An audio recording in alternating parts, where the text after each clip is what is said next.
What's up, guys? I'm going to take you through a shoot in Scottsdale, Arizona for food and beverage, what it was like, getting the final results exported, directing interviews. I didn't have a whole lot of time to do this. It was the night before, flew in, barely slept at the hotel. The fire alarm went off, ended up kicking everybody out. And yeah, I told the hotel staff that place better burn down. Honestly, I was so pissed. But anyways, we showed up to the shoot at around 8 o'clock, wrapped up around 5, and I headed back to the airport. So I have some B-roll here. I'm going to take you through what it was like doing these interviews, guiding and directing the process, how difficult it can actually be until you're there and you don't realize like the amount of work that needs to be done. So I've done this before. I kind of knew what I was getting into. I flew to Arizona with 2 huge check-in bags. One of them was like 75 pounds. The other one was about 55. And I use a media credential so I don't have to overpay for bags. The overweight bag limit is 50 pounds, right? But at American Airlines, if you have a media credential, your maximum you will pay is $60 per media bag. So a little pro tip. You also get pre-boarding with that. And you can only pre-board if you have lithium batteries. So if you are interested in that type of flying out, flying in, and just mention you have lithium batteries in your check-in bag, and they should let you pre-board depending on what airline, of course. So back to this shoot. I brought my tripod. I brought this Home Depot check-in bag with me. I was setting everything up, kind of going through the motions about what needed to get done in this process. As I was getting everything ready, I knew we were going to be filming drinks. I just didn't know exactly where and what the premise of it was because the restaurant was really beautiful. The whole area was really nice. So I mentioned to the client who wasn't even there. They just sent me by myself. I sent them different screenshots and different photos of the interview setup to see what they would like best. We ultimately decided that shooting it at the bar would be best. Now, I only brought an Aperture 120D with me. Wasn't a whole lot of power for a lighting scenario, so I really had to work with a natural light and use my 120D either as a key or a fill, depending on the amount of natural light coming in and the course of the day where the sun would be shifting through the windows. So I brought this really nifty piece of gear with me. It's called the Pro-Aim 360 Compass. I just bought it. This was my first time using it on a shoot. It's extremely difficult to transport as well. I wouldn't really recommend doing this unless you have to, and you don't want to scratch the top plate either. So I had to cover that all up, throw it into a bag, and the hardest thing about all this is you got to do the screws, you got to take a bunch of little components apart and then reassemble it when you get there. So it's definitely a time-consuming process. If you can't make good use of this type of equipment on a shoot like this, it's just going to be cumbersome. So bringing this piece of gear, I knew I had to take massive space to be using all of that. And here's a shot of it rotating with a 2.5 pound plate duct taped to the end of it because I had just got it that same week. So I didn't have the screw adapter for the bottom, which wasn't included for some reason, that would hold the actual plate on. It also had to be tucked underneath it so that you didn't see it when the camera's on the opposite side. More on that later. Setting up the first interview shot, I was trying to get a good idea of where I wanted to do this, if I wanted the table in it, if I didn't know if I wanted to showcase the drinks.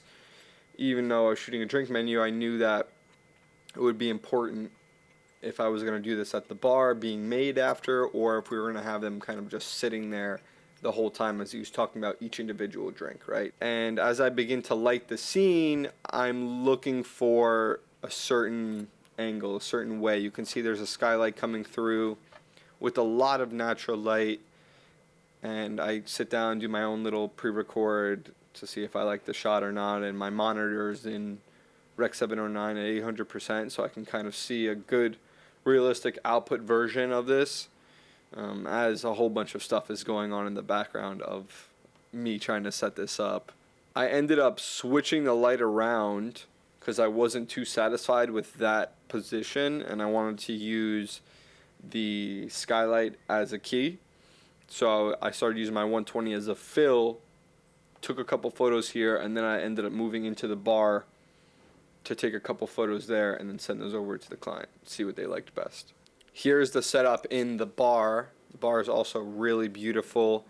I ended up using the skylight as the fill in this scenario and my 120D as the key. I set this up in different scenarios. You can see on the top of my camera I have the AVX kit from Sennheiser, and I just did a simple lavalier microphone for that. You have to bring several backup batteries for that type of scenario. Once we were set up, things started to roll pretty smooth, and I really had to show good direction here in the questions. There was about 7 questions per cocktail, 10 cocktails in total, so it's a lot to get through in just 6 hours. Plus we had to shoot all the cocktails being made. So that's a whole nother thing on top of the actual interview questions, right? Going through this process, I'm going to show you a little bit of some of the questions I'm asking, some of the directing I was going through right here, trying to guide him, trying to get that flow state underway, trying to make the most out of our time right now in Scottsdale. So it's good, right? That was a good line. But you start high and then you're monotone. Okay, so I was on a distillery tour in Puerto Rico. When I saw how rum was blended, and it shifted my perspective in the way that cocktails are made today. Along those lines, so at the end of every sentence or every format, just bring it back up. Okay, you want to keep, like, there's pillars of content. It starts with a high, it comes down, and you want to bring the audience back. You want to keep a set tone across it. I was on a distillery tour in Puerto Rico, and I was observing the rum blending process when I had this really profound shift in my perspective on creating cocktails. The idea that taking a bunch of ingredients to create a consistent, superior product really hit me at my core. I think we need to incorporate today, because the biggest theme is the release of the new cocktail menu that's happening in the present. Sure. And how the past shifted your mindset into creating this cocktail menu today. I was on a distillery tour in Puerto Rico when I saw how rum was blended together, and it shifted my perspective on how cocktails are made today. I was on a distillery tour in Puerto Rico when I observed the rum blending process. This had a profound effect on how I articulate cocktails and eventually how I chose to create them moving forward. Very great gentleman to work with. He was definitely trying his best to perform. You can tell it's not something he's typically used to. It may have been his first time on camera within the last couple of years, generally. And this is also a new pitch that I envisioned for the client. I wanted to do these interviews, and I thought it would be a great idea for them to showcase the drink menu in this fashion, in this type of style, as opposed to just a caption saying, hey, whole new drink, come check it out. Instead, we have the mixologist and the bartender actually doing a sit-down interview, talking about the cocktails, getting involved. This also worked really well because we had the head bar manager there of that specific location to help assist in this process. I went out there solo, so I needed an extra set of hands, especially to make the drinks and to keep them good.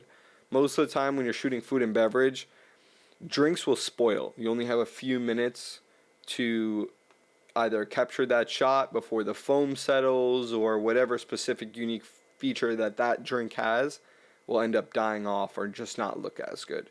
So you only have a few seconds or a few minutes relatively to capture those specific shots. Now, when it came down to making the drinks, this is an important part for the bartender in the lighting scenario. You can see I have 2 completely different color temps on my little Aperture MC Pro and on my key light here. The reason I did this was because I wanted the drinks to stand alone. I wanted them to look welcoming, and I wanted to separate them and give some depth to the image. So I changed the color temp at least 1000 Kelvin, it looks like here. I don't remember the exact amount, but my aperture was not at the full power either. And I'm using the fall cam handles to shoot vertically here with the cage. Best handles. Totally recommend. Just got them for that shoot to really test them out and try them. I'll never use another vertical setup ever again. I don't need the whole monitor on top and all this additional gear to really weigh down the rig. I've trained myself to shoot with this little Sony screen and still get a fantastic result. I personally believe the lighter your setup, the faster you can run. That's why I don't use my reds as often as I would like, because it kind of hinders me in my ability to capture multiple different shots at the same time. And the frequency of the shots too, you know, the autofocus on the red is just non-existent. At least on the older versions. I have a Scarlett W. Coming in and out of focus on those cameras, I'm just not going to get the same result as shooting this on an FX3 or an FX6. I can capture so much more too as a solo shooter with the FX3 as opposed to the red. The red, really, you need multiple people. I'm not saying that you have to have multiple people, but when time is of the essence and the shot really counts, you want to make sure it's perfect. And that autofocus on the FX3, especially in these low light situations, will outshine the red in every scenario, ultimately, as a solo filmmaker. When he's filling up the old fashioned right here, I think it is one of the best shots that we got. I really love the clarity. You can see the little bubbles rising. This is a perfect drink shot in my opinion. We ran through the rest of the cocktails. It took a little while, but then we ended up moving on to the Pro Aim 360. I switched around the key light once the drinks were made. I needed an additional light.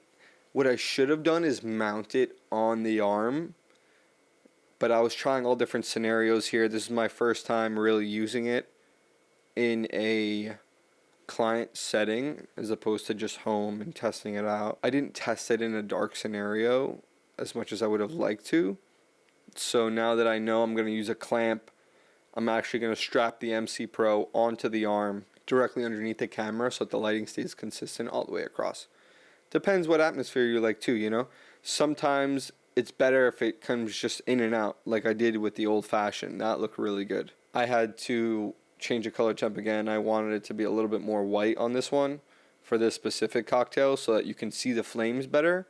The flames blended too much with the warmer lighting, so I switched them up, try and capture that essence of the fire. And I also switched the liquor to the most potent version of alcohol so that the flames would increase, as opposed to the standard liquor that comes in that drink for the shot, of course, for the camera. You can see I'm holding the light here, trying to capture all different angles against this black background with the 90mm macro. These shots came out pretty cool. Wasn't exactly how I envisioned it, but there was definitely some serious potential here. The smoothness of this Pro Aim 360 is unparalleled. It is super smooth. The bearings in it are perfect, so I didn't even have to stabilize any of these shots in post. I kind of just swung the arm around and it did its thing. Then you can speed it up and slow it down with the 60 frames per second, and the same with the old fashioned as well. You can see it kind of like lights up that amber through the glass. Super nice. Came out great. Did it with the smoke shots. Tried different things. I liked how the shots came out. Thanks for watching, guys. I hope you enjoyed this restaurant breakdown about filming drinks in a bar menu with some interviews and how fast we ultimately had to turn this around. Looking forward to the next video. Please like or subscribe or whatever you want. Honestly, it's up to you. But thanks for watching.